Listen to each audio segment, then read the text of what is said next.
اب کسی نئے عقیدے کی ضرورت نہیں بلکہ تقلید کی ہے، صرف تقلید یعنی پریکٹس۔ اس ایک آخری اور مکمل دین کی جسے پیغمبر اسلام حضرت محمد مصطفیٰ صلی اللہ علیہ وآلہ وسلم پہ ختم کر دیا گیا۔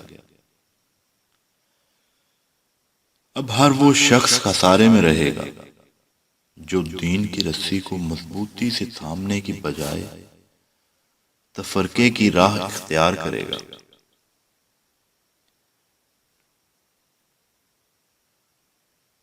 اگر ہماری اعلیٰ تعلیم اور ہمارے شعور ہمیں دین کے بارے میں صحیح اور غلط کی تمیز نہیں دے سکتے